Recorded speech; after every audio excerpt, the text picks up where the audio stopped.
तो पहला है राज्य निर्वाचन आयोग। तो राज्य निर्वाचन आयोग के पद का उल्लेख मूल संविधान में तो नहीं था, ठीक है। 73वें 74वें संविधान संशोधन 1992 द्वारा स्थायी निकायों में स्वतंत्र व निष्पक्ष चुनाव संपन्न करवाने हेतु संविधान के भाग 9वें और 9th ए में इसको जोड़ा गया था। फिर है वर्तमान में राज्य निर्वाचन आयोग एक संवैधानिक और स्वतंत्र निकाय है, ठीक है। तो वर्तमान में क्या है, संवैधानिक है ये। पंचायती शहरी निकाय के चुनावों का संचालन, निर्देशन, नियंत्रण, निर्वाचन नामावली तैयार करने का कार्य है। फिर अधिनियम कब आया था? राजस्थान पंचायती राज अधिनियम 1994 में आया था। और नियम आए थे राजस्थान पंचायती राज निर्वाचन नियम 1994। पंचायती राज चुनाव हेतु निर्वाचन आयोग का उल्लेख भाग 9 अनुच्छेद 243 के व नगरीय संस्थाओं के चुनाव करवाने हेतु भाग 9 के अनुच्छेद जेड ए में है। तो एक तो अनुच्छेद 243 के में है और 243 जेड ए में है, ठीक है। जेड ए में तो नगरियों के लिए और पंचायती राज के लिए 243 के में। फिर राजस्थान पंचायती राज अधिनियम 1994 की धारा 120 के तहत राज्य निर्वाचन आयोग, धारा 120 के तहत हुआ है इसका गठन, ठीक है। 1 जुलाई को हुआ है और 1994 में हुआ है राज्य निर्वाचन आयोग का गठन। फिर राज्य निर्वाचन आयोग एक चुनाव आयुक्त की अवस्था में एकल सदस्यीय आयोग है, एकल सदस्यीय है। फिर राज्यपाल ने 17 जून 1994 को आदेश जारी किया था। तो 17 जून 1994 को पहला कौन थे? अमर सिंह राठौड़ को प्रथम, ठीक है। राज्य निर्वाचन आयोग में एक सचिव भी होता है, जो सचिव होता है जो मुख्य चुनाव अधिकारी भी होता है। फिर नियुक्ति राज्य, इसके अध्यक्ष की नियुक्ति कौन करता है? राज्यपाल द्वारा। और कार्यकाल होता है 5 वर्ष या 65, जो भी पहले। और त्यागपत्र देता है ये राज्यपाल को। फिर हटाने की प्रक्रिया, हटाने की प्रक्रिया इसकी महाभियोग प्रस्ताव पारित होने के पश्चात राष्ट्रपति द्वारा, यानी कि एक तरीके से कैसी है इसकी, जो सुप्रीम कोर्ट के जज के समान ही है। फिर हटाने की प्रक्रिया उच्च न्यायालय के न्यायाधीश के समान है, ठीक है। फिर सेवा शर्तें व पदावधि क्या है इसकी? तो विधानमंडल के कानून के अधीन रहते हुए सेवा शर्तों का निर्धारण, तो सेवा शर्तों का निर्धारण कौन करता है? राज्यपाल द्वारा, विधानमंडल के कानून के अधीन। तो ये कानून बनाते हैं और उसके अनुसार कौन करता है? राज्यपाल। फिर नियुक्ति के पश्चात सेवा शर्तें अलाभकारी परिवर्तन नहीं करेंगे। तो सेवा शर्तों में अलाभकारी परिवर्तन भी नहीं है और इसके वेतन भत्ते संचित निधि पे, राज्य की पे, ठीक है। 243 के में क्या है? तो चुनावों का संचालन की बात कर रहा है, निर्देशन, ठीक है, नियंत्रण और निर्वाचन नामावली तैयार करना। फिर विधानमंडल के कानून के अधीन रहते हुए सेवा शर्तों का निर्धारण राज्यपाल द्वारा किया जाता है। हटाने की प्रक्रिया उच्च न्यायालय के न्यायाधीश के समान है। नियुक्ति के पश्चात सेवा शर्तों में अलाभकारी परिवर्तन नहीं किया जाएगा। फिर राज्य का राज्यपाल निर्वाचन आयोग के कर्मचारी उपलब्ध कराएगा। तो राज्य का राज्यपाल, सॉरी, तो राज्यपाल क्या करेगा? इनको कर्मचारी उपलब्ध करवाएगा और आयोग राज्यपाल को द्वारा सौंपे कार्यों को करेगा, ये भी ठीक है। फिर राज्य की विधानमंडल पंचायतों के निर्वाचन में संसद विषयों के संबंध में उपबंध कर सकती है। तो विधानमंडल करेगी इनके जो पंचायत के निर्वाचन और उनके संबंध में जो भी विषय है ना, उनके बारे में।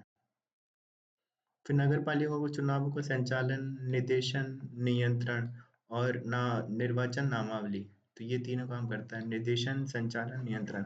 फिर राज्य की विधानमंडल नगर पालिकाओं के निर्वाचन में संसद विषयों का संबंध में उपबंध कर सकती है, ठीक है। फिर शक्तियाँ क्या है?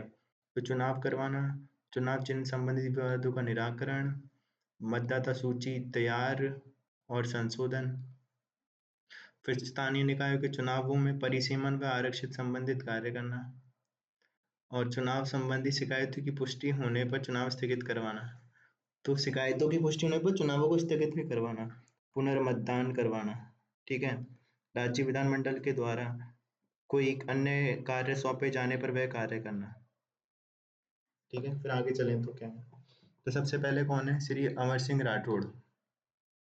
फिर है नेकराम बसीन, इंद्रजीत खन्ना, अशोक कुमार पांडे, राम लुबाया, प्रेम सिंह मेहरा और मधुकर गुप्ता। तो अमर ने इंद्र अशोक राम को प्रेम से मधु दिया, याद रखेंगे इसको। कैसे याद रखेंगे? अमर ने, नेक, अमर नेक, अमर ने इंद्र, अशोक, राम, प्रेम को मधु दिया।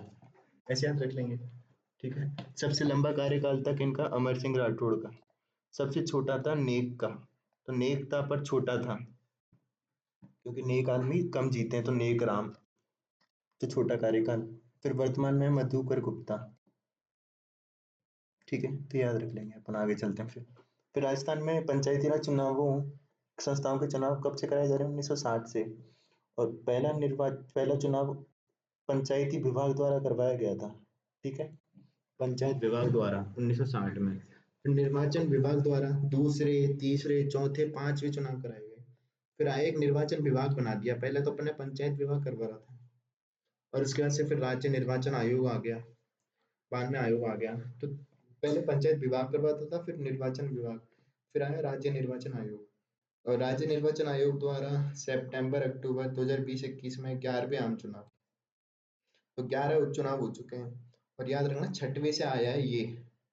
और दूसरा करवाया था निर्वाचन विभाग ने, और पहला पंचायती विभाग ने। फिर नगर निकाय चुनाव भी 1960 से स्थानीय शासन विभाग द्वारा करवाए जा रहे हैं। ठीक है। और पहला चुनाव 1963 में निर्वाचन विभाग द्वारा करवाया गया था। पहला चुनाव, ठीक है, 1963 में निर्वाचन वही वाला विभाग। फिर 70, 72, 74, 76, 82, 86 में करवाए गए। फिर उसके बाद निर्वाचन आयोग ने प्रथम बार 1994 में करवाया था यहाँ पे। और यहाँ पे कब कराया था प्रथम बार? 1995 में कराया था पहला। 1995 में 137 निकायों में आम चुनाव कराए गए थे। ठीक है, फिर ये सब है। और इसके बाद अभी जो करवाए गए हैं, अंतिम चुनाव करवाए गए हैं 2021 में। फिर है सचिवालय। तो लोक प्रतिनिधित्व अधिनियम 1950 की धारा 13 क में आयोग द्वारा राज्य सरकार के परामर्श से प्रत्येक राज्य में एक मुख्य निर्वाचन अधिकारी पद आवंटित किए जाने का प्रावधान है। तो राज्य में एक मुख्य निर्वाचन अधिकारी करेंगे। ठीक है। फिर आगे चलें तो मुख्य निर्वाचन अधिकारी भारत निर्वाचन आयोग के अधीक्षण, निदेशन, नियंत्रण के अधीन रहते हुए राज्य में लोकसभा, विधानसभा निर्वाचनों का संचालन व मतदाता सूचियों की तैयारी, पुनरीक्षण और संशोधन संबंधी कार्य का पर्यवेक्षण करते हैं। तो ये है मुख्य निर्वाचन अधिकारी, जो कि किसके अंदर में आते हैं? जो इलेक्शन कमीशन ऑफ इंडिया है उसके अंदर में, ना कि राज्य वाले के अंदर में। ठीक है। फिर मुख्य निर्वाचन अधिकारी आईएएस या कम से कम 1 वर्ष अतिरिक्त मुख्य सचिव या समकक्ष पद का अनुभव प्राप्त व्यक्ति होता है। प्रथम मुख्य निर्वाचन अधिकारी थे बीसी मोहंती, और वर्तमान में कौन है? नवीन महाजन। तो प्रथम कौन थे? प्रथम थे बीसी मोहंती। फिर अगला चलें तो राज्य में विधानसभा व लोकसभा निर्वाचन क्षेत्र। तो संविधान के अनुच्छेद 82 के प्रावधान के अनुसार राज्य में विधानसभा और लोकसभा निर्वाचन क्षेत्रों की सीमाओं का निर्धारण करने हेतु केंद्र सरकार द्वारा परिसीमन अधिनियम 2002 के अंतर्गत परिसीमन आयोग का गठन किया गया है। तो जो विधानसभा और लोकसभा की निर्वाचन क्षेत्रों की सीमाओं, इनको कौन करता है? परिसीमन आयोग, अनुच्छेद 82 के तहत। और फिर परिसीमन आयोग के आदेश 16 दिनांक 25 जनवरी 2006 के अनुसार राज्य में विधानसभा लोकसभा की सीटों का अंतिम रूप से निर्धारण किया गया है, जो माननीय राष्ट्रपति महोदय के आदेश दिनांक 19 फरवरी 2008 से लागू है। ठीक है। इस परिसीमन के आदेश के अनुसार लोकसभा में 25 निर्वाचन क्षेत्र हैं, अनुसूचित जाति के लिए 4 हैं, अनुसूचित जनजाति के लिए 3 हैं। विधानसभा में 200 निर्वाचन क्षेत्र हैं, जिसमें अनुसूचित जाति के लिए 34 और जनजाति के लिए हैं 25। और आगे चलें, लोकसभा निर्वाचन क्षेत्रों का निर्धारण 200 विधानसभा निर्वाचन क्षेत्रों का 8 विधानसभा निर्वाचन क्षेत्र में गुणन में विभाजित किया है। तो ये जो लोकसभा है ना, इनको हमने 8 में बांट दिया। जैसे हर में कितनी आएगी? 25, तो 200 है तो 8, समझ रहे हैं ना? वो मतलब हर में जैसे कितनी है, टोटल है 25 है, और ये है कितने? अपन 200, तो उस हिसाब से 8 में, हर में 8 विधानसभा क्षेत्र आ गई। ठीक है। फिर प्रत्येक लोकसभा निर्वाचन क्षेत्र में 8-8 विधानसभा निर्वाचन क्षेत्र सम्मिलित है, जो मैं कह रहा हूँ। फिर आगे चलें, अगली है कौन सा आ गया? लोकायुक्त। तो अपन ने देख लिया कौन सा? निर्वाचन आयुक्त। अगला है कौन सा? लोकायुक्त। तो भारत में लोकपाल लोकायुक्त नाम 1963 में मशहूर कानूनविद डॉक्टर एल एम सिंघवी द्वारा दिया गया था। लोकपाल या ओम्बड्समैन नामक संस्था ने प्रशासन के प्रहरी बने रहने में अंतर्राष्ट्रीय सफलता प्राप्त की है। प्रारंभिक श्रेय स्वीडन को जाता है। सर्वप्रथम इस संस्था की अवधारणा की कल्पना की गई थी जहाँ पे, ठीक है, वहाँ वर्ष 1713 में किंग चार्ल्स 12 ने कानून का उल्लंघन करने वाले अधिकारियों को दंडित करने के लिए लाए थे इसको। सबसे पहले कौन लाया था? स्वीडन। फिर 1809 में स्वीडन के संविधान में ओम्बड्समैन फॉर जस्टिस के रूप में प्रथम बार इस संस्था की व्यवस्था की गई, जो लोक सेवकों और कानूनों तथा विनियमों के उल्लंघन के प्रकरणों की जांच करेगा। वर्ष 1963 में राजस्थान में भी प्रशासनिक सुधार समिति ने, किसने प्रशासनिक सुधार समिति हुई थी ना, उसने ओम्बड्समैन जैसी कानूनी व्यवस्था की सिफारिश की थी। फिर 5 जनवरी 1966 को मोरारजी देसाई की अध्यक्षता में पहले प्रशासनिक सुधार आयोग का गठन किया गया। Problem of redressal of citizen grievance से संबंधित अपने वर्ष 1966 के अंतरिम प्रतिवेदन में लोकपाल तथा राज्यों में लोकायुक्त नामक कानूनी संस्था की स्थापना की बात की थी इन्होंने भी। फिर इससे पहले पूर्व में भी राजस्थान में जन अभियोग की देखभाल के लिए जन अभियोग निराकरण विभाग विद्यमान था, किंतु सरकार के इस तंत्र में किसी ऐसी संस्था का प्रावधान नहीं था जिसके द्वारा मंत्रियों, सचिवों, लोक सेवकों के विरुद्ध पद दुरुपयोग, भ्रष्टाचार, निष्क्रियता की शिकायतों की जांच अन्वेषण किया जा सके। तो पहले भी जन अभियोग निराकरण विभाग तो था, पर वो क्या है, इनके खिलाफ नहीं देखता था। फिर वर्ष 1973 में राजस्थान लोक आयुक्त और उप लोकायुक्त अध्यादेश पारित हुआ, जो 13 फरवरी 1973 को राजस्थान में प्रभावी हुआ। तो क्या हुआ, लोकायुक्त और उप लोकायुक्त अध्यादेश पारित हुआ था वर्ष 1973 में, और 3 फरवरी 1973 को पारित हो गया था। 26 मार्च 1973 को महामहिम राष्ट्रपति की स्वीकृति प्राप्त हो गई थी, ठीक है। और राजस्थान प्रशासनिक सुधार हरीशचंद्र माथुर आयोग की सिफारिश पर 1973 में उच्चतम न्यायालय के सेवानिवृत्त न्यायमूर्ति आई.डी. दुआ को प्रथम लोकायुक्त और के.पी. यू. मेनन को उप लोकायुक्त बनाया गया। तो पहले कौन थे? आई.डी. दुआ। सर्वप्रथम लोकायुक्त का गठन 1971 में महाराष्ट्र में। फिर ओडिशा राज्य ने यह अधिनियम वर्ष 1970 में पारित किया, परंतु उसे 1983 में लागू किया गया था। तो सर्वप्रथम तो कब किया था? महाराष्ट्र में। और यद्यपि उड़ीसा ने 1970 में कर दिया था, पर उसने क्या है, फिर इसको लागू 1983 में किया था, पर महाराष्ट्र ने तो गठन ही कर दिया था 1971 में। फिर जनसाधारण की समस्याओं के निराकरण, स्वच्छ, ईमानदार, कुशल प्रशासन प्रदान करने के लिए मंत्रियों, सचिवों, अधिकारियों के विरुद्ध पद के दुरुपयोग, भ्रष्टाचार संबंधी शिकायतों का पूर्णतः, ठीक है, स्वतंत्र व निष्पक्ष रूप से परीक्षण करने के लिए लोकायुक्त सचिवालय एक महत्वपूर्ण संस्था है, जिसकी स्थापना विधायिका द्वारा कानून बनाकर की गई है। तो इसकी जो सचिवालय है ना, वो किसने बनाया है उसको? विधायिका ने कानून बना के। फिर अधिनियम राजस्थान लोकायुक्त और उप लोकायुक्त अधिनियम 1973 है इसका। नियम है राजस्थान लोकायुक्त उप लोकायुक्त नियम 1974। तो फिर लोकायुक्त एक स्वतंत्र संस्थान है, क्षेत्राधिकार संपूर्ण राजस्थान राज्य है। यह राज्य सरकार का कोई विभाग नहीं है और ना ही किसी कार्य में सरकार का कोई हस्तक्षेप है, ठीक है। फिर लोकायुक्त शिकायत या स्व प्रेरणा के आधार पर प्रारंभ में की गई जांच अन्वेषणों के माध्यम से लोक प्रशासन में स्वच्छता, तो किस पे? शिकायत पे, स्व प्रेरणा के आधार पर प्रारंभ की गई जांच। तो खुद से भी कर सकता है, स्व प्रेरणा से भी, और लोगों भी कर सकते हैं। फिर यह लोक सेवा में समर्पण, वचनबद्धता, जवाबदेहिता, पारदर्शी, उच्च गुणवत्ता प्रदान करने हेतु प्रतिबद्ध है। लोक सेवा में व्याप्त भ्रष्टाचार, कदाचार, पद के दुरुपयोग, अकर्मण्यता को समाप्त करने के लक्ष्य की पूर्ति लोकायुक्त सचिवालय कृत संकल्पित है। तो ये सब करना चाहता है। फिर इसका गठन एक वैधानिक निकाय है, बहुसदस्यीय निकाय है, जिसमें एक लोकायुक्त या एक से अधिक उप लोकायुक्त होते हैं।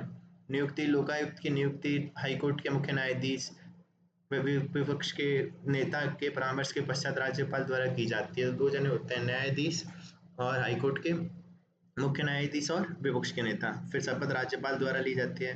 लोकायुक्त पद हेतु योग्यताएं, तो न्याय भूमि का हो, राजनीतिक दल से न जुड़ा हो, संसद विधानमंडल का सदस्य न हो, लाभ का पत्र धारण न करता हो, ऐसा कार्य नहीं कर रहा हो जो निलंबित हो, यदि वे अपना कारोबार चला रहा है तो उसे समय को कारोबार से अलग करना होगा। फिर उप लोकायुक्त हेतु पद योग्यता, तो प्रथम उप लोकायुक्त व्यक्ति जो सतर्कता आयोग का पद धारण करने की योग्यता रखता हो, ठीक है। फिर उप लोकायुक्त नियुक्ति की धारा 3, इसमें लोकायुक्त के परामर्श के से राज्यपाल द्वारा की जाती है नियुक्ति, इसकी उपलोकायुक्त की धारा 3 के तहत। फिर उपलोकायुक्त लोकायुक्त के प्रशासनिक नियंत्रण में रहेंगे, परंतु उपलोकायुक्त किसी भी निष्कर्ष, निश्चित या सिफारिश, निश्चय या सिफारिश पर आपत्ति के लिए अधिकृत नहीं है। लोकायुक्त क्या है ना, उसके नियंत्रण में तो रहेगा लोकायुक्त के उपलोकायुक्त, पर वो कोई कार्य करेगा तो उसकी सिफारिश जरूरी नहीं है उसके लिए कि उसकी सहमति होनी चाहिए।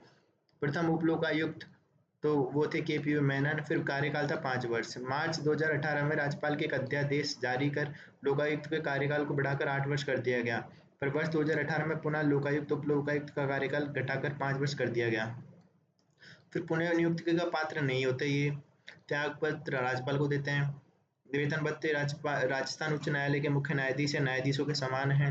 रिक्ति होने के स्थान में लोकायुक्त और उपलोकायुक्त का पद रिक्त होने पर राजस्थान उच्च न्यायालय का कोई न्यायाधीश अध्यक्षता करेगा, जिसके नाम का निर्देशन कौन करेगा? राज्यपाल के अनुरोध पर न्यायमूर्ति द्वारा किया जाएगा। फिर एक बार पद धारण करने के बाद केंद्र व राज्य में किसी नियुक्ति का पात्र नहीं होगा। पद से हटाना संविधान के अनुच्छेद 311 के अधीन रहते हुए कदाचार और असमत के आधार पर राज्यपाल द्वारा हटाया जा सकता है पद से। हटाने की प्रक्रिया एक जांच प्रक्रिया है। विधानमंडल में उपस्थित मत देने वाले कम से कम 2/3 सदस्यों को बहुमत द्वारा ही हटाया जा सकता है। ठीक है, तो 2/3। फिर उसके बाद आगे चले तो हटाने की जांच लोकपाल के मामले में उच्चतम न्यायालय का न्यायाधीश या उच्च न्यायालय का मुख्य न्यायाधीश करेगा, याद रखना है लोकायुक्त में तो। और उपलोकायुक्त के मामले में जांच सुप्रीम कोर्ट या हाई कोर्ट का कोई न्यायाधीश कर सकता है। फिर वार्षिक प्रतिवेदन लोग राज्यपाल को देता है। ठीक है, फिर सुधार हेतु समितियां बनी हरिशंकर भावड़ा 1997 में, बी डी कल्ला 2000 में, नरपत लोहड़ा समिति 28 दो 28 फरवरी 2014 को। लोकायुक्त एवं उपलोकायुक्त पदनाम को बदनाम करने पर 6 माह की सजा देने का प्रावधान है, पदनाम को बदनाम पर। ठीक है, फिर लोकायुक्त की सिफारिश पर सरकार द्वारा जांच करने पर जांच रिपोर्ट लोकायुक्त को 3 माह में देनी होती है। फिर लोकायुक्त दंड नहीं दे सकता, पर ये केवल अनुशासनात्मक कार्रवाई कर सकता है। झूठी शिकायत पर 3 वर्ष की सजा कर सकता है, समय सजा नहीं दे सकता। पर तो लोकायुक्त की सिफारिश पर सरकार द्वारा जांच करने पर जांच रिपोर्ट लोकायुक्त को 3 माह में देनी होती है। लोकायुक्त को किसी भी व्यक्ति के विरुद्ध समन जारी करने का अधिकार है। लोकायुक्त द्वारा किसी व्यक्ति की गवाही को साक्ष्य के रूप में शपथ पत्र के रूप में ले सकता है। लोकायुक्त द्वारा किसी व्यक्ति की गवाही को साक्ष्य के रूप में, शपथ पत्र के रूप में भी ले सकते हैं। जांच से संबंधित दस्तावेज अपने पास मंगवा सकता है। फिर संक्षिप्त नाम, प्रसार व प्रारंभ, ये हुए धारा 1। इससे लोकायुक्त उपलोकायुक्त अधिनियम 1913 की प्रमुख धाराएं कुछ उनको देख लेते हैं। फिर धारा 2 है परिभाषाएं, धारा 3 है लोकायुक्त और उपलोकायुक्त की नियुक्तियां, धारा 4 है लोकायुक्त उपलोकायुक्त द्वारा अन्य कोई पद धारण न करना। तो इसमें तो है संक्षिप्त नाम, प्रसार, प्रारंभ। धारा 2 में परिभाषाएं, धारा 3 में नियुक्ति के बारे में लिखा हुआ है। ठीक है, और धारा 4 है उसमें इनका बताएं कोई और पद धारण नहीं करना है। फिर है धारा 5 में क्या है, पदावधि व सेवा शर्तें हैं। धारा 6 में है क्या है, हटाए जाना है।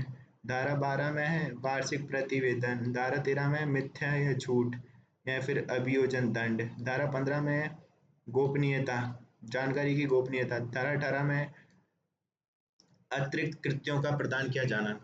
फिर लोकायुक्त की शक्तियां क्या हैं, तो अधिनियम 1973 की धारा 7 के अंतर्गत लोकायुक्त को कतिपय मामलों में मंत्रियों, लोक सेवकों के विरुद्ध आरोपित अभिकथनों का अन्वेषण करने की अधिकारिता दी गई है।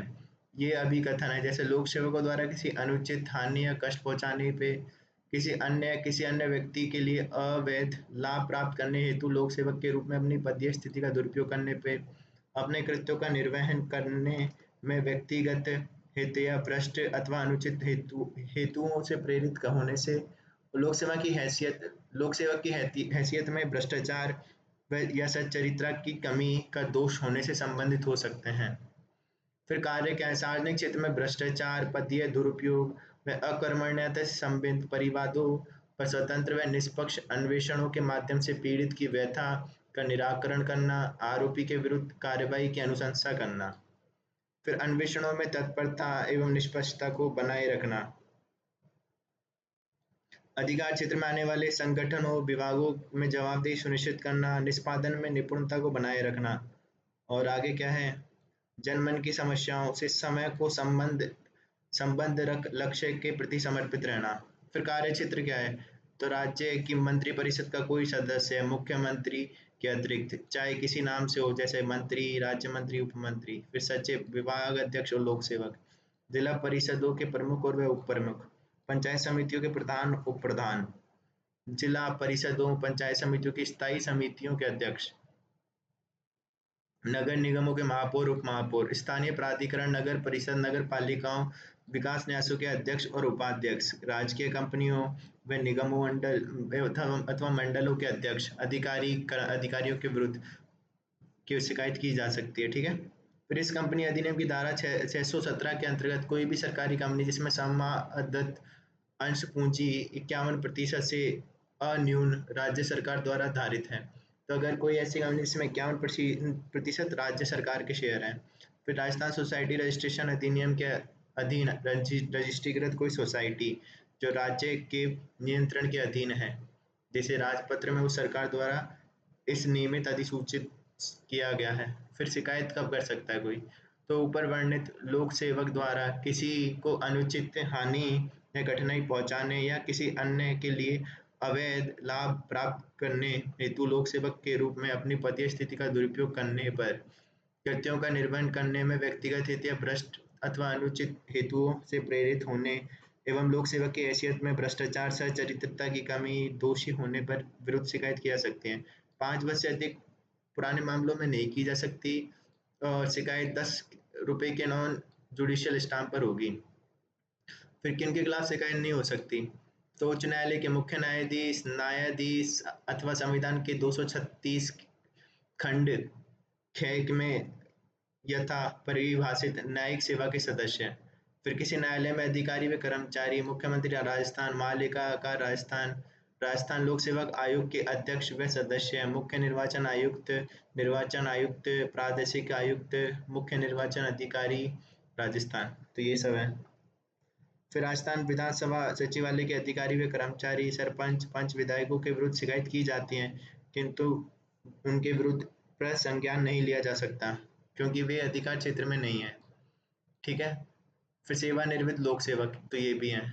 फिर जांच व अन्वेषण की करने की प्रक्रिया, तो सिविल प्रक्रिया संहिता 1908 के अंतर्गत सिविल न्यायालय की समस्त शक्तियां प्राप्त हैं, तो अधिकारी को या अन्य व्यक्ति को उनकी राय में जांच संबंधी सूचना देने या सुसंगत कागजात प्रस्तुत करने में समर्थ है, बुला सकते हैं, शपथ पत्र पर बयान ले सकते हैं, किसी दस्तावेज को पेश करवाना, शपथ पत्रों पर साक्ष्य प्राप्त करना, किसी भी राज्य या कार्यालय से किसी अभिलेख को या उसकी प्रतिलिपि प्राप्त करना, साक्ष्यों या दस्तावेजों की जांच के लिए कमीशन जारी करना आदि सभी अधिकार उन्हें प्राप्त हैं।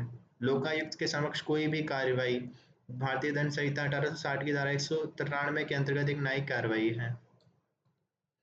फिर यह सचिवालय दोषी लोक सेवक को दंड और निर्दोष को संरक्षण के सिद्धांत का अनुसरण करता है। फिर देख लेते हैं कुछ लोकायुक्त, तो पहले थे ID दुआ, पूर्व न्यायाधीश उच्चतम न्यायालय के। फिर DP गुप्ता कार्यवाहक राज्यपाल भी रहे हैं और पूर्व मुख्य न्यायाधीश राजस्थान उच्च न्यायालय के। फिर है न्यायमूर्ति ML जोशी, तो ये रहे मुख्य न्यायाधीश राजस्थान सरकार के। न्यायमूर्ति SK सिद्धू न्यायाधीश थे ये राजस्थान उच्च न्यायालय के। फिर है न्यायमूर्ति श्री ML श्रीमाल, तो पूर्व मुख्य न्यायाधीश थे सिक्किम उच्च न्यायालय के। न्यायमूर्ति PD कुदाल, तो पूर्व न्यायाधीश थे राजस्थान उच्च न्यायालय के।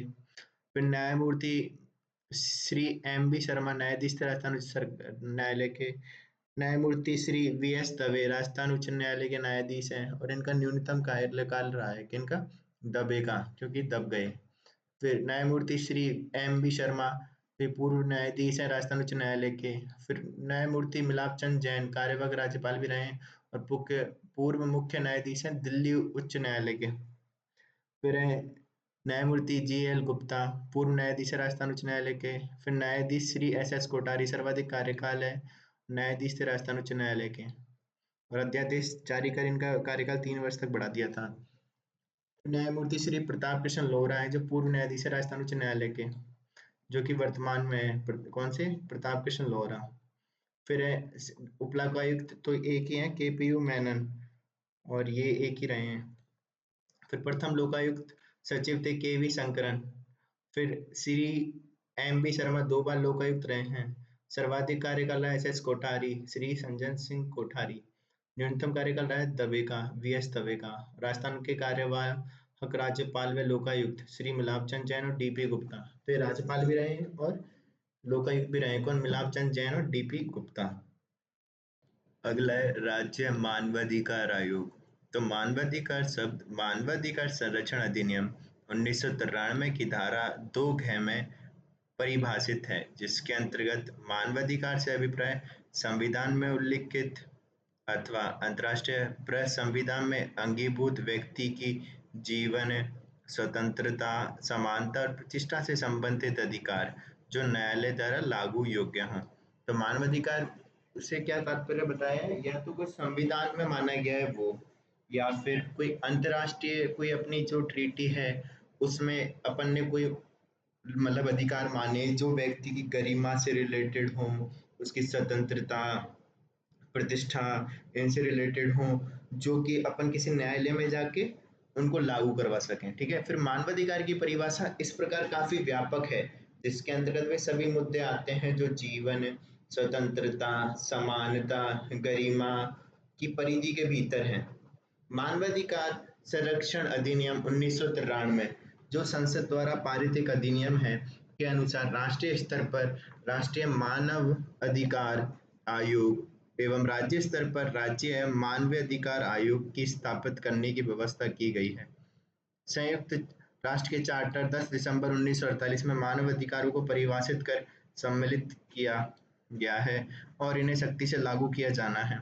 राजस्थान राज्य मानवाधिकार आयोग का मुख्य उद्देश्य राज्य में मानव अधिकारों की रक्षा हेतु एक निगरानी संस्था के रूप में कार्य करना है। फिर आयोग का गठन, तो राज्य सरकार ने दिनांक 18 जनवरी 1999 को एक अधिसूचना राजस्थान राज्य मानवाधिकार आयोग के गठन के संबंध में जारी की और इसकी क्रियाशील थी 23 मार्च 2000। मानव अधिकार संरक्षण अधिनियम 1993 के प्रावधानुसार एक पूर्णकालिक अध्यक्ष और 4 सदस्य रखे गए थे। ठीक है। तो पहले तो कितने थे इसमें? एक अध्यक्ष थे और 4 सदस्य थे। और राजस्थान में कब आया था? 18 जनवरी 1999 को। फिर मानव अधिकार संरक्षण अधिनियम 2006 के अनुसार एक अध्यक्ष और 2 सदस्य कर दिए, 2006 में संशोधन हुआ। और फिर कार्य संचालन हेतु आयोग में राजस्थान राज्य मानवाधिकार आयोग विनियमन 19 जनवरी 2001 लागू हुआ है। तो अपने जो नियम है वो कौन से हैं? 19 जनवरी 2001 में। फिर आयोग का मुख्यालय जयपुर में है और सरकार तय करती है, ठीक है, कहाँ पे होना है। फिर राज्य मानवाधिकार आयोग मानवाधिकार संरक्षण अधिनियम 1993 के अंतर्गत एक स्वशासी उच्चाधिकार प्राप्त मानव अधिकारों की निगरानी संस्था है। स्वायत्ता हेतु आयोग के अध्यक्ष नियुक्ति की प्रक्रिया इस प्रकार रखी गई है जिससे उनके कार्य व स्वतंत्रता सुरक्षित रहें, साथ ही उनका कार्यकाल पूरे में ही निश्चित कर दिया गया है। ठीक है। मानवाधिकार संरक्षण अधिनियम 1993 की धारा 23 के अंतर्गत वैधानिक गारंटी प्रदान की गई है और अधिनियम की धारा 33 के अंतर्गत वित्तीय स्वायत्ता प्रदान की गई है। ठीक है। तो 23 में तो क्या है? वैधानिकता, और 33 में वित्तीय स्वायत्ता दी गई है। फिर आयोग सचिव राज्य सरकार के सचिव स्तर के अधिकारी से कम स्तर का नहीं हो सकता। तो इनका सचिव होता है ना आयोग का, वो भी एक जो राज्य स्तर का सचिव है उसके कम नहीं होगा। फिर आयोग की अपनी एक अन्वेषण एजेंसी है जिसका नेतृत्व पुलिस अधिकारी जो महानिरीक्षक पुलिस के पद से कम स्तर का नहीं हो सकता के द्वारा किया जाता है। फिर मानवाधिकार संरक्षण अधिनियम में यह विहित किया गया है कि आयोग ऐसे समय एवं स्थान पर बैठक करेगा जिसे अध्यक्ष उचित समझेगा। कार्य प्रणाली का निर्धारण आयोग द्वारा स्वयं किया जाता है। फिर मानवाधिकार संरक्षण अधिनियम 1993 कुल भाग है इसमें 8। भाग 2 इसमें आयोग से जुड़ा है, भाग 2। ठीक है। भाग 5 किससे जुड़ा है? राज्य मानवाधिकार आयोग से। तो भाग 5 तो राज्य के और भाग 2 राष्ट्रीय मानवाधिकार आयोग से। फिर धारा 21 से 29 इसमें राज्य मानवाधिकार आयोग का वर्णन है। फिर धारा 21 में क्या है? तो इसमें गठन है, राज्य सरकार करेगी, ठीक है। फिर अध्यक्ष उच्च न्यायालय के सेवानिवृत्त मुख्य न्यायाधीश या न्यायाधीश। तो पहले सिर्फ मुख्य न्यायाधीश हो सकते थे, अब क्या न्यायाधीश भी करती है 2019 के संशोधन से। फिर सदस्य, तो उच्च न्यायालय का न्यायाधीश है या रहा है, या जिला परिषद जी सॉरी जिला न्यायाधीश या है या रहा है, एवं जिला न्यायाधीश के रूप में 7 वर्ष का अनुभव हो। तो पहला सदस्य है तो उच्च न्यायालय का न्यायाधीश हो या रहा हो, पर अगर उच्च न्यायालय का नहीं है और जिला न्यायालय का है तो उसको 7 वर्ष का एक्सपीरियंस भी होना चाहिए साथ में, ठीक है। और फिर एक सदस्य होगा जो मानवाधिकार से संबंधित विषयों का अनुभव और व्यवहारिक ज्ञान रखता हो। एक सचिव होगा जो मुख्य कार्यपालन अधिकारी होगा, आयोग द्वारा प्रायोजित शक्तियों व कार्यों का उपयोग करेगा। मुख्यालय राज्य सरकार द्वारा तय किया जाता है। राज्य मानवाधिकार आयोग केवल संविधान की 7वीं अनुसूची में वर्णित केवल दो सूची, राज्य सूची एवं समवर्ती सूची के मामलों की ही जांच कर सकता है। तो किन किन की राज्यों की राज्य सूची और समवर्ती की, क्योंकि सेंटर वाली पे तो राष्ट्रीय केंद्र आयोग है, राष्ट्रीय मानवाधिकार का, ठीक है। फिर धारा 22, तो मानवाधिकार आयोग के अध्यक्ष व सदस्यों की नियुक्ति की बात करती है धारा 22, और नियुक्ति कौन करता है, राज्यपाल करता है। तो 21 में तो गठन की बात हो गई, धारा 21 में तो, और इसमें हो गई नियुक्ति। सिफारिश कौन सी समिति पे होता है, मुख्यमंत्री अध्यक्ष होता है, विधानसभा के अध्यक्ष, गृह मंत्री, विधानसभा में विपक्ष के नेता, ये सदस्य होते हैं। और जहाँ परिषद होती है विधान परिषद, वहां पे उनके सभापति और विधान परिषद के विपक्ष के नेता भी आ जाते हैं। फिर ऐसा नहीं है कि संख्या में कम होने पर नियुक्ति अभी अविधि मान्य हो नहीं मानी जाएगी, मतलब संख्या अगर पूरी नहीं तो ऐसा नहीं कि इसको मानेंगे नहीं, मानेंगे, जब भी मानेंगे, ठीक है। फिर राज्य मानवाधिकार धारा 23 क्या है, हटाना जाना, हटाए जाना, ठीक है।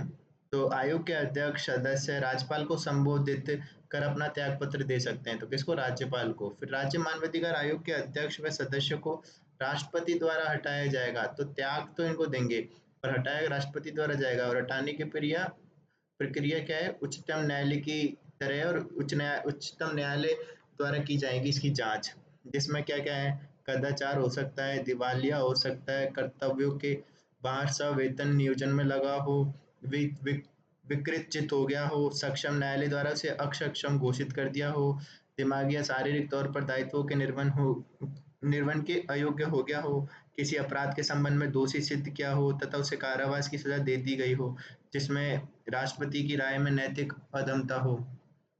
फिर 23वां क्या है, तो पदावधि है अध्यक्ष की और किसी सदस्य की। तो अध्यक्ष पद ग्रहण की तारीख से 3 वर्ष या 70 वर्ष जो भी पूर्व, और पहले ये 5 वर्ष या 70 वर्ष था। फिर अध्यक्ष सदस्य 5 वर्ष पश्चात पुनः नियुक्ति के पात्र होंगे, तो पुनः नियुक्ति भी हो सकती है इनकी, ठीक है।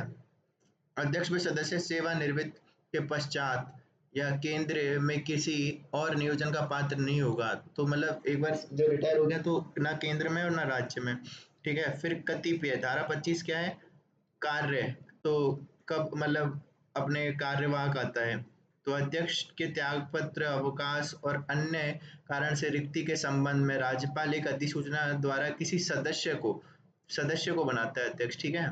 फिर धारा 26 है, तो ये क्या है, सेवा और निर्बंधन और शर्तें, ठीक है। तो अध्यक्ष व सदस्यों के वेतन भत्ते, निर्बंधन, सेवा शर्तें राज्य सरकार द्वारा निर्धारित किए जाते हैं।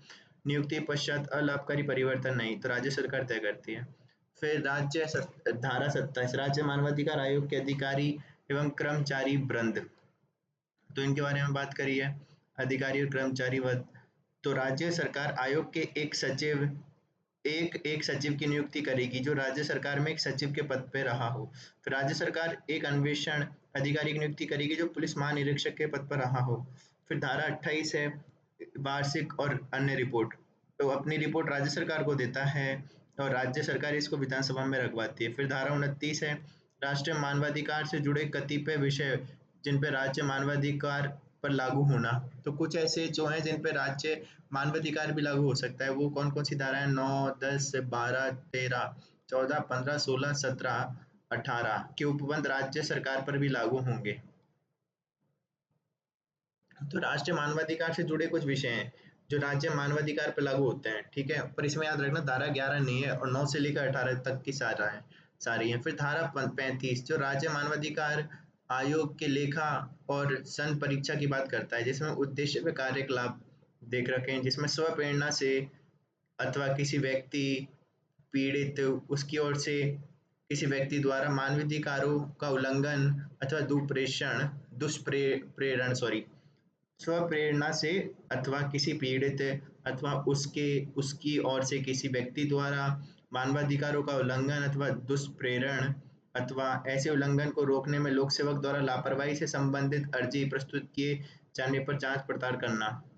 ठीक है।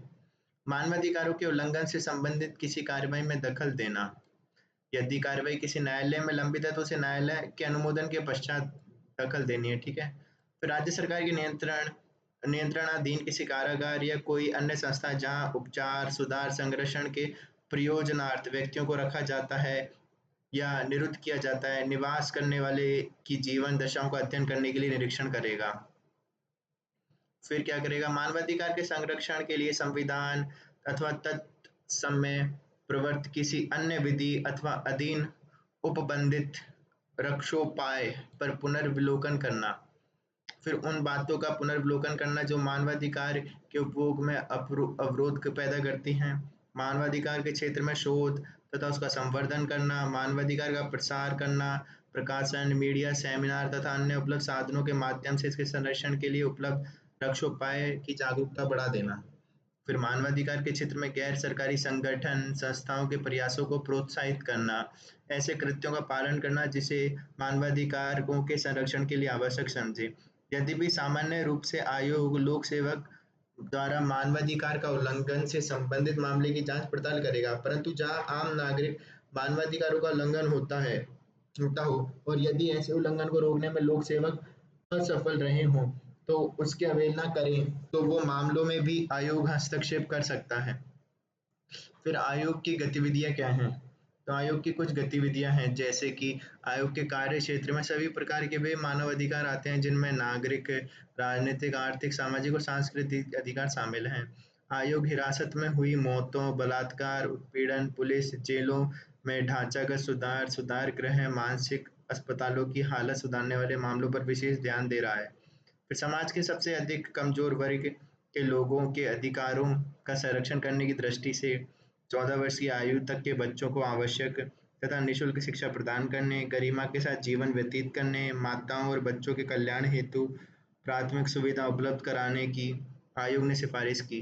फिर समानता और न्याय का हनन कर नागरिकों के खिलाफ किए जा रहे अत्याचारों, विस्थापित हुए लोगों की समस्या, भूख के कारण लोगों की मौतें, बाल श्रमिकों का शोषण, बाल वेश्यावृत्ति, महिलाओं के अधिकारों आदि पर आयोग ने अपना ध्यान केंद्रित किया है। फिर अपनी व्यापक रूप से बढ़ती हुई जिम्मेदारी को ध्यान में रखते हुए आयोग ने शिकायतों की जांच के अलावा निम्नलिखित कार्यों को अपने हाथ में लिया है। तो पुलिस द्वारा गिरफ्तारी करने के अधिकार के दुरुपयोग को रोकने की दिशा निर्देश, जिला मुख्यालय में मानवाधिकार प्रकोष्ठ की स्थापना, हिरासत में हुई मौत, बलात्कार, मानवीय उत्पीड़न को रोकने के उपाय, व्यवस्थागत सुधार जिसमें पुलिस, जेल और नजरबंद कैदी केंद्र, ठीक है, नजरबंद बंदी केंद्र। फिर माताओं में अल्प रक्तता, बच्चों के जन्मजात मानसिक अपंगता की रोकथाम, एचआईवी एड्स से पीड़ित लोगों के मानवाधिकार, मानसिक अस्पतालों की गुणवत्ता में सुधार, हाथ से मैल ढोने की प्रथा समाप्त करने के प्रयास, गैर अधिसूचित खानाबदोश जनजातियों के अधिकारों का संरक्षण के लिए सिफारिश करना, जन स्वास्थ्य, प्रदूषण, खाद्य पदार्थ मिलावट की रोकथाम, में मिलावट और अवधि, ठीक है। फिर धर्म, जाति, उपजाति आदि के बहिष्कार के मामला, मानव अधिकारों की शिक्षा का प्रसार और अधिकारों के प्रति जागरूकता बढ़ती। फिर राज्य आयोग की शक्तियां क्या हैं? तो सिविल न्यायालय की शक्तियां प्राप्त हैं साक्ष्यों को समन करना, हाजिर करना, शपथ पत्रों की परीक्षा करना, किसी दस्तावेज को प्रकट करना, पेश करने की अपेक्षा करना और शपथ पत्रों पर साक्ष्य ग्रहण करना, किसी न्यायालय का कार्यालय से कोई अभिलेख या उसकी प्रतिलिपि अपेक्षित करना, साक्ष्यों या दस्तावेजों की परीक्षा के लिए कमीशन निकालना। आयोग यदि किसी व्यक्ति से सुसंगत बिंदुओं पर सूचना चाहता है तो भारतीय दंड संहिता की धारा 76 व 77 के अधीन ऐसी सूचना देने के लिए बाध्य होगा। जो किसी भी स्थान के निरीक्षण हेतु आयोग किसी राजपत्रित अधिकारी को अधिकृत कर सकता है। फिर अनुसंधान हेतु आयोग भारत सरकार या राज्य सरकार के किसी अधिकारी या एजेंसी की सेवाओं का उपयोग राज्य सरकार या केंद्र सरकार की सहमति से कर सकता है। फिर शिकायत दर्ज कराने की प्रक्रिया, तो परिवादों को किसी भी माध्यम से यथासमय उपस्थित होकर पत्र द्वारा फैक्स द्वारा, मेल द्वारा आदि के माध्यम से प्रेषित किया जा सकता है। समाचार पत्र में छपी खबरों पर भी आयोग द्वारा प्रसंज्ञान लिया जाता है। परिवाद हिंदी या अंग्रेजी या संविधान की 8वीं अनुसूची में सम्मिलित किसी भी भाषा में प्रस्तुत किया जा सकता है। परिवाद के साथ कोई फीस देय नहीं है। आयोग परिवाद के विषय में अतिरिक्त सूचनाएं जो आवश्यक समझता है मांग सकता है। आवश्यकता अनुसार शपथ पत्र पर प्रस्तुत करने के निर्देश दे सकता है। फिर आयोग द्वारा साधारणतः ग्रहण नहीं करने योग्य परिवाद निम्न प्रकार हैं: अस्पष्ट, अनाम, अपठनीय, तुच्छ या अकरण किसी को परेशान करने वाले, किसी अन्य आयोग के समक्ष लंबित मामले, 1 वर्ष से अधिक पुराने मामले, सिविल विवाद से संबंधित जैसे संपत्ति अधिकार, संविदागत वाद्य, सेवा या श्रम प्रकरण, औद्योगिक विवाद से संबंधित मामले, आरोप जो किसी लोक सेवक के विरुद्ध नहीं हो, जहाँ अभिकथनों से मानवाधिकारों के किसी विनिर्दिष्ट अतिक्रमण का मामला नहीं बनता हो, जहाँ मामला किसी न्यायालय अधिरक्षण के समक्ष विचाराधीन हो, जहाँ मामला किसी न्यायिक अभिमत या आयोग के किसी विनिश्चय के अंतर्गत आता हो, जहाँ आयोग को किसी अन्य प्राधिकारी को प्रेषित परिवाद की प्रति प्राप्त हो, जहाँ मामला आयोग के कार्यक्षेत्र के बाहर हो। ठीक है, ये हैं। अब सबसे इम्पोर्टेंट पार्ट, तो अध्यक्ष के अब आयोग के अध्यक्ष कौन कौन रहे? तो श्रीमती कांता भटनागर। सबसे छोटा कार्यकाल था। मद्रास उच्च न्यायालय की पूर्व मुख्य न्यायाधीश थी, प्रथम अध्यक्ष और पहली महिला अध्यक्ष भी रही हैं ये। फिर है सगीर अहमद, तो एकमात्र अल्पसंख्यक अध्यक्ष हैं ये। फिर है श्री एन के जैन, तो सबसे बड़ा कार्यकाल था जैन जी का और एकमात्र अध्यक्ष जिन्होंने 5 वर्ष पूर्ण किए। कर्नाटक उच्च न्यायालय के पूर्व मुख्य न्यायाधीश, मद्रास उच्च न्यायालय के मुख्य न्यायाधीश। फिर हिमाचल प्रदेश मानवाधिकार आयोग के अध्यक्ष भी रहे हैं। फिर है श्री प्रकाश टाटिया, तो ये झारखंड उच्च न्यायालय के पूर्व मुख्य न्यायाधीश। फिर श्री गोपाल कृष्ण व्यास आ गए और श्री गंगाराम मूलचंदानी आ गए जो वर्तमान में है। फिर कार्यवाहक अध्यक्ष बने अमर सिंह गोदारा, जगत सिंह पुखराज सिरवी, श्री HR कुडी, महेश चंद्र शर्मा, रामचंद्र सिंह झाला। याद कैसे करेंगे? राम महेश कुडी मार के, ठीक है। पुखराज जगत में अमर हो गए, कैसे भी कुछ याद कर लेंगे। जैसे राम और महेश कौन है? भगवान है और ये जगत में अमर है, तो ये तो अपन को याद हो गई। और कुड़ी मार के सिरवी, कुछ भी मतलब कुंडी कुंडी और पुख याद रखना है, ठीक है। तो ये तो याद रखें। कार्यवाहक अध्यक्ष कौन कौन रहे? राम महेश जगत में अमर हो गए और कुड़ी और पुखराज, ठीक है। फिर आयोग के और सदस्य देखें तो प्रथम सदस्य याद रखने हैं जस्टिस अमर सिंह गोतारा, और ये श्री R.K. आकोदिया, BL जोशी और प्रोफेसर आलम शाह खान। तो ये शुरू के याद रखने हैं अपन को, ठीक है। Justice Amar Singh गोतारा, R.K. Akodiya, Shri BL Joshi और प्रोफेसर आलम शाह खान। फिर नमो नारायण मीणा सबसे छोटा कार्यकाल था। पुखराज सिरवी सर्वाधिक कार्यकाल था। और वर्तमान में कौन कौन सदस्य हैं? तो रामचंद्र सिंह झाला और एक है श्री अशोक कुमार गुप्ता, ठीक है। अब अगला आता है राज्य वित्त आयोग, तो संवैधानिक संस्था है। अनुच्छेद 343 I में दिया है संविधान संशोधन 1992 के तहत आया था 1 वर्ष के भीतर, और उसके बाद प्रत्येक 5 वर्ष की समाप्ति पर पंचायतों की वित्तीय स्थिति की समीक्षा करने, राज्यपाल को सिफारिश करने के लिए वित्त आयोग का गठन करेगा। तो पहले तो 1 वर्ष के भीतर करना था, फिर हर 5 साल में। और संविधान के अनुच्छेद 243 में नगर पालिकाओं के लिए, और इसका गठन संविधान के भाग 9 के अनुच्छेद 343I और 343Y के तहत किया गया। राजस्थान पंचायती राज अधिनियम 1994 की धारा 118 में राज्य वित्त आयोग के प्रावधान है। कौन सी धारा? 118 में राजस्थान पंचायती राज अधिनियम 1994। नियुक्ति राज्यपाल करता है, कार्यकाल 5 वर्ष होता है। अधिकतम या न्यूनतम आयु का प्रावधान नहीं है। संगठन का एक अध्यक्ष और अधिकतम 4 सदस्य हो सकते हैं। योग्यता क्या है? अध्यक्ष से सार्वजनिक मामलों का होना चाहिए, 2 सदस्य न्यायिक पृष्ठभूमि के होने चाहिए, 1 सदस्य लेखा मामलों का जानकार होना चाहिए और 1 सदस्य आर्थिक मामलों का जानकार होना चाहिए। फिर त्याग पत्र राज्यपाल को देगा ये। हटाने की प्रक्रिया राज्यपाल द्वारा मंत्रिपरिषद की सलाह पर, और सदस्यों की संख्या निर्धारण राज्यपाल द्वारा की जाती है। राज्य का विधानमंडल विधि द्वारा आयोग की संरचना उन अर्हताओं का जो आयोग के सदस्यों के रूप में नियुक्ति अपेक्षित होंगी उस रीति और उसका चयन किया जाएगा, उत्पन्न करेगा। आयोग अपनी प्रक्रिया अवधारित करेगा और उसे अपने कृत्यों के पालन में ऐसी शक्तियां होंगी जो राज्य का विधानमंडल विधि द्वारा उसे प्रदान करेगा। फिर सदस्य राज्यपाल को अपना त्याग पत्र देकर छोड़ सकते हैं, ठीक है। फिर त्याग पत्र या अन्य कारणों से रिक्ति पर नवनियुक्ति सदस्य शेष पदावधि के लिए पद धारण करेगा। तो त्याग पत्र हो गया और किसी अन्य कारण से अगर रिक्ति हुई है ना, तो जो नया सदस्य आएगा ना वो शेष टाइम के लिए आएगा। फिर आयोग का अध्यक्ष सदस्य ऐसी अवधि के लिए पद धारण करेगा जो राज्य सरकार नियुक्ति आदेश में उल्लिखित करे, लेकिन वे पुनः नियुक्ति के पात्र होंगे। तो पुनः नियुक्ति के पात्र हो सकते हैं। अध्यक्ष व सदस्यों के वेतन भत्ते राज्य सरकार द्वारा निर्धारित किए गए हैं। तो राज्य सरकार तय करेगी इनके वेतन कितने हैं क्या नहीं है। और यहाँ पे अगर कोई एक बार वित्त आयोग बना दिया अध्यक्ष या कुछ सदस्य अध्यक्ष बना दिया मान लो, और फिर छोड़ रहा है, तो फिर वो नया आएगा ना, वो बचे कुछ टाइम के लिए आता है। फिर वित्तीय स्थिति के पुनरावलोकन, के वित्त आयोग का गठन। पुनर्विलोकन तो क्या है, राज्य का राज्यपाल 73वें संविधान संशोधन के आरंभ में 1 वर्ष के भीतर, बाद में प्रत्येक 5 वर्ष की समाप्ति पर राज्य वित्त आयोग का गठन करेगा। ये अपन ने सब देख लिए।